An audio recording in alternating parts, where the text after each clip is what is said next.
study chapter number 10, that is respiration in organisms. Okay, so let us first understand the meaning of respiration. So let's have a view on the video first. Our body needs energy in order to function and to create new cells needed for growth and development.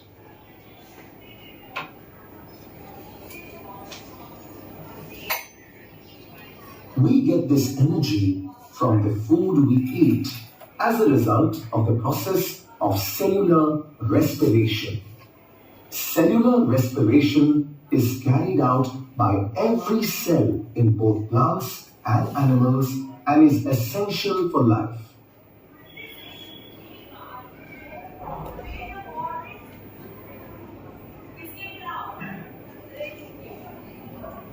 When we eat, the nutrients in food are broken down into glucose during the digestive process.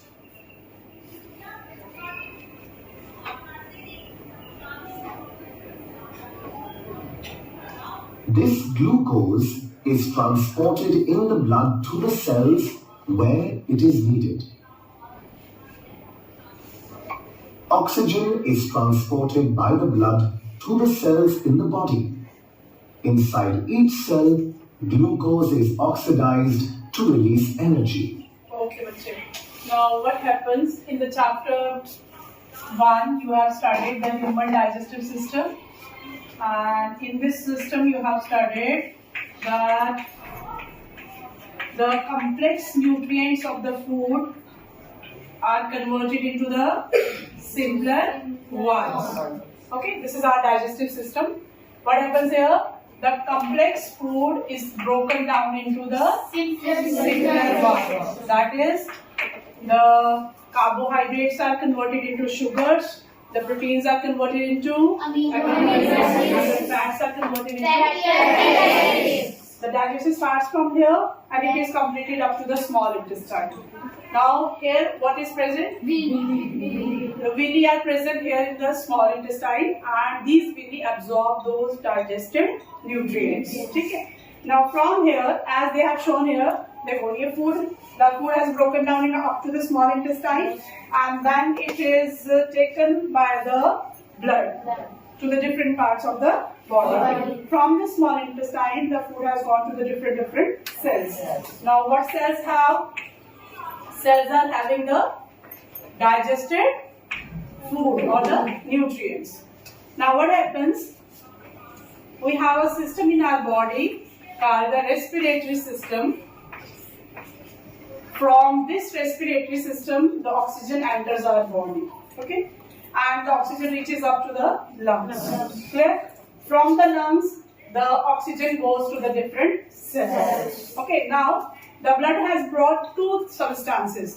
One, the food from the small intestine, and another, the oxygen from the lungs. So the two products have reached up to the cells. What is that? The food and the oxygen. What happens now within the cell? The food starts burning. When the food burns, it produces carbon dioxide, water, and energy. And this process of production of energy in the living cells is called respiration. Clear to everyone? Yes. The process of burning of food, the process of oxidation of food in the cells of the living organisms is called respiration. Clear? Yes. Now let's see what happens next. The process of breaking down glucose in the presence of oxygen to release energy is called aerobic respiration. And since the respiration has involved the use of oxygen, therefore this type of respiration is called aerobic respiration. Clear? The type of respiration in which the food burns in the cells of the living organisms by the use of oxygen or air. Clear? Carbon dioxide and water are also released as byproducts during this process. This is clear to everyone? Yes. The food has burned in the presence of oxygen, releasing carbon dioxide, water and energy. In the bodies of the living organisms, this energy is stored in the form of a chemical compound called ATP, adenosine triphosphate. Okay, and these are the two waste products, which are again released out. Okay, only ATP is stored inside the cells.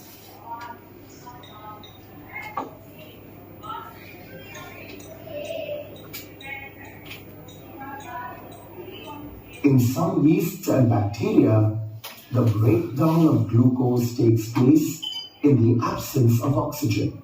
This is known as anaerobic respiration. Okay. Now, as you have seen in our body, oxygen is used up for the burning of the food. Yes. But there are some microorganisms which can burn food without using oxygen. When food burns in the bodies of the living organisms without use of the oxygen, the process is called anaerobic respiration. Okay. Since the food is burning without oxygen, it do not burn completely. If there is a complete burning, the product will be carbon dioxide. But since there is incomplete burning, no doubt carbon dioxide is also formed, but there is also formation of the alcohol dioxide. And since it's an incomplete burning, less amount of energy is produced. Yeah? And therefore, the organisms which show this type of respiration are called anaerobes. They are called anaerobes. We are aerobes. The two differences are clear? Yes, sir. Repeat again. The process of burning of food in the living cells which involve use of oxygen is called aerobic respiration, and the burning of food in the living cells without oxygen is called anaerobic respiration. In the aerobic respiration, carbon dioxide and water are the end products, whereas in anaerobic respiration, carbon dioxide and alcohol are the end products. Moreover, since there is a complete burning of food, large amount of energy is produced, but here there is less energy production because incomplete burning of food takes place. It is similar to, we have two pieces of wood. One is burning completely brightly, so the large amount of heat and light will be produced, and if another is burning not so brightly, less amount of energy will be produced. Okay. So these are the two types of respiration. Anaerobic respiration is not as efficient as aerobic respiration. Why anaerobic is inefficient? They are saying it is inefficient. Why? Raise your hands. Why is saying inefficient respiration? Yes, Siddharth? Because the lesser amount of energy is produced. Okay.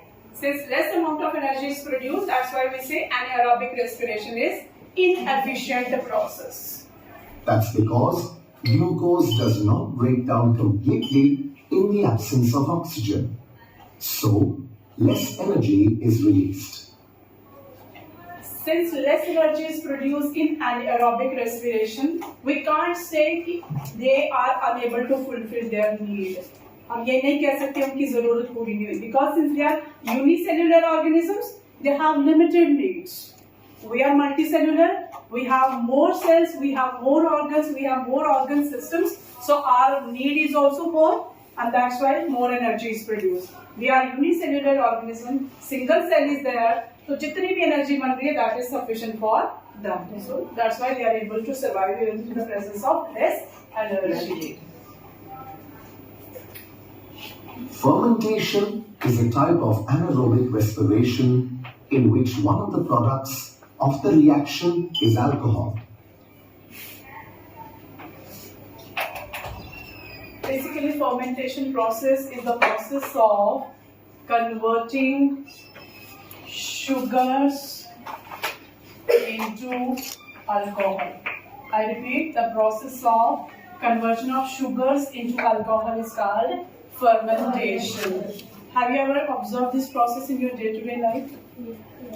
Any example you know where you think the sugars have been converted into alcohol? Yeah? Anyone? Formation of wines. How wines are prepared? They are obtained from yeast. How wines are prepared? They are prepared from the fruits. Apple, grapes, etc. the sugars present in the fruits change into alcohol, and the process therefore is called fermentation. And it involves which type of respiration? Anaerobic. How the process is carried out? Fruits and vegetables are put into a closed container. They are put into the closed container so that there shouldn't be any supply of oxygen. And the yeast is also added into it, and those yeast cells respire in the absence of oxygen, converting sugars into alcohol. And this process of conversion of sugars into alcohol is called the fermentation, and it's an example of anaerobic respiration. Clear? Yes.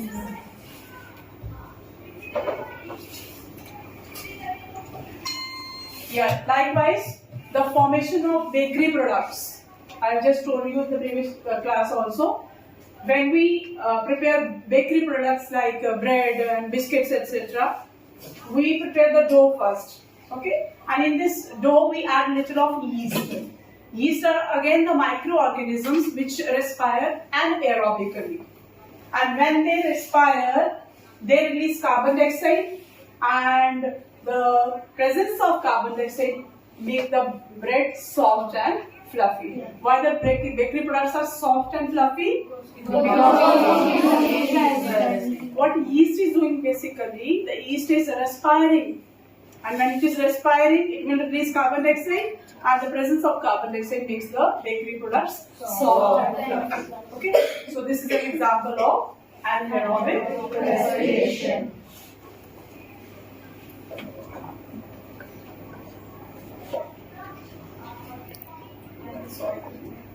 Some organisms respire anaerobically and produce lactic acid. During vigorous exercise, energy is burnt up quickly. Even with rapid breathing, the body may not be able to supply enough oxygen to the muscle cells for aerobic respiration. When this happens, the muscles start respiring anaerobically, resulting in the buildup of lactic acid. This is what causes the muscle soreness associated with heavy exercise. Okay. Now in our body, no doubt we respire aerobically and there is a complete burning of the food. However, there are some examples which shows that yes, anaerobic respiration also takes place in our case. For example, when we are exerting too much, we are doing a strong physical exercise. When we are exerting too much, it means the amount of energy should be more. Yes. It means the oxygen supply should be faster. Yes. No doubt our body is capable of coping up. ठीक है, जितना हम ज़्यादा exert करते हैं, we respire quicker so that more of the oxygen is supplied. But if the amount of oxygen needed is not sufficient, if we are exerting too vigorously and the amount of oxygen supplied is not too sufficient, the reaction changes. Then that reaction will not take place. Why it will not take place? Because the supply of oxygen will not be sufficient. When oxygen supply is not sufficient, our body respires little bit anaerobically, and the food in our body then changes into a product called the lactic acid. Okay? And this lactic acid is responsible for the muscle cramps. When you watch the sports, you must have seen the players used to have the muscle cramps. Yes. This is only because of the reason कि जितना energy cells के अंदर.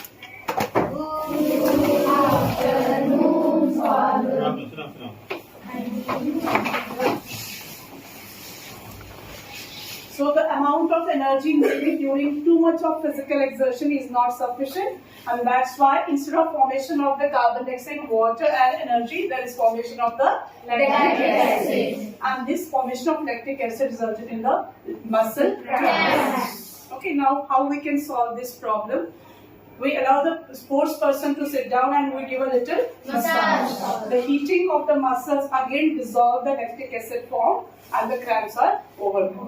Okay, so what we have studied is what is respiration and what are its types. Okay, respiration is the process of burning of food in the cells of the living organisms. All the organisms, whether they are the plants, whether they are the animals, whether they are the unicellular organisms, all of them respire. Just raise your hands. Why there is a need of respiration? Yeah, raise your hands. Why there is a need of respiration? Yes, Simran? To live. To live. Okay, Ishmael? To burn the food. To burn the food. So that energy can be produced. Clear? Respiration is the process of burning of food to release energy. And there are two different ways of respiration. That are aerobic and anaerobic. Aerobic respiration means the respiration in the presence of oxygen, and anaerobic respiration means burning of food in the absence of oxygen. Okay. In higher animals, in multicellular organisms, there is aerobic respiration, and in lower organisms like yeast and bacteria, there is anaerobic respiration. However, in our case also, if the amount of oxygen supply is not sufficient, there will be anaerobic respiration, resulting into the formation of the lactic acid. And it's the formation of lactic acid which results into the muscle cramps. This is clear to everyone? Yes, ma'am. Let us see one more example of anaerobic respiration. Anaerobic respiration in yeast. All living cells need energy for cellular processes to occur. Adenosine triphosphate, often referred to as ATP, is a special molecule which provides energy in a form that can be used for these processes. Cellular respiration is a process during which energy is released from glucose to perform essential functions.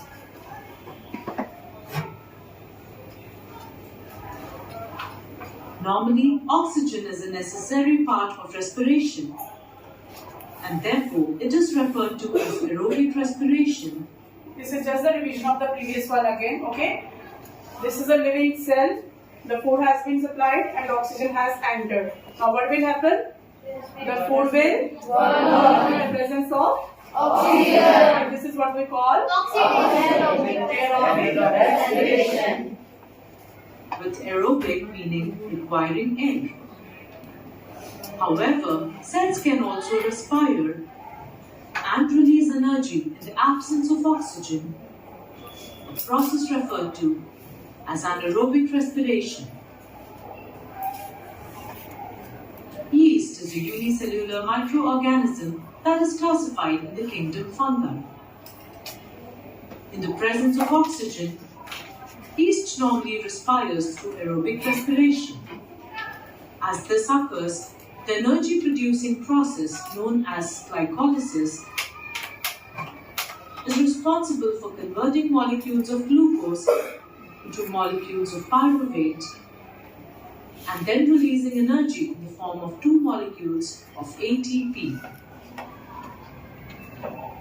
But in the absence of oxygen, or in oxygen-deficient conditions, yeast is also capable of respiring anaerobically to produce ATP through a process known as fermentation. Yeast will metabolize glucose to pyruvic acid through glycolysis. The pyruvic acid will first be converted to acetaldehyde and then to ethyl alcohol. Overall, during anaerobic respiration, yeast breaks down glucose into ethanol, carbon dioxide, and energy.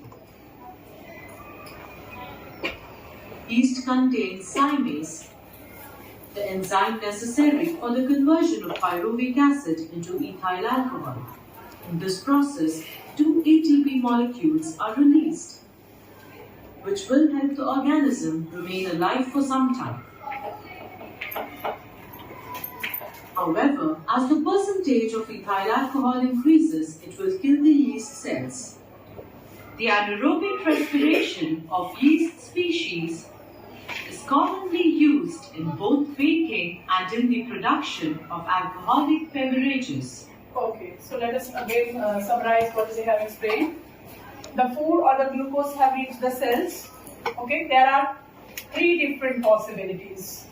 Number one, if there is a sufficient supply of oxygen, Then the food will burn completely, forming carbon dioxide, water, and energy in the form of chemical compound called ATP. Clear? Yeah. And if there is no supply of oxygen, then the food will burn and change into carbon dioxide and alcohol, producing very small amount of energy. And the third case is in our muscles, when oxygen supply is less, the food will not burn completely, but it will change into lactic acid. Clear? This process has also some importance. That is, we use it for the process of fermentation, and we also use this process for the formation of alcohol, and we also use it for the formation of your bakery products like bread and all. Clear? Fermentation means the process of conversion of Sugar into alcohol. Okay, so economically this process is very useful. We are producing large amount of alcohol and we are earning a lot of money. Likewise, bread, bakery products. As they have explained over the video, when these organisms will respire, they will release carbon dioxide, and this carbon dioxide will make the bakery products soft and fluffy. Softer बनती है bakery products because of the release of the carbon dioxide.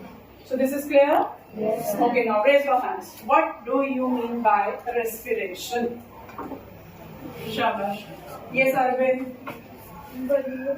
Yeah, the process of burning of food in the cells of the living organisms is called respiration. Yes, sit down.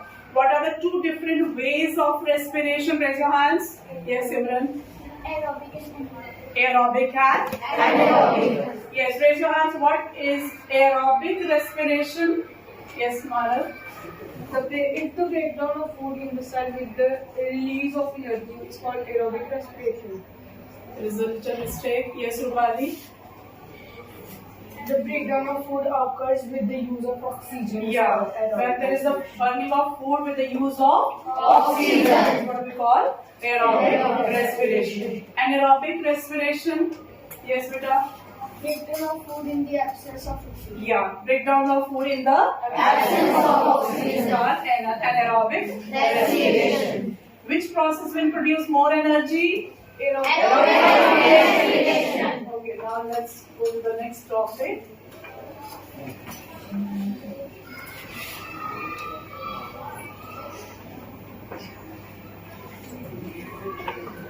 Our respiratory system. Okay, what are the organs involved for respiration? Respiration in humans. Respiration is the process of taking in oxygen and releasing carbon dioxide. It is through this process that all living organisms take in oxygen that is necessary for the oxidation of glucose. Let's look at the path air travels as it moves through the respiratory system of animals. To follow this path, we will use the human respiratory system as our example. The respiratory organs of humans are the lungs. These sac-like organs are pink in color and found in thoracic cavity.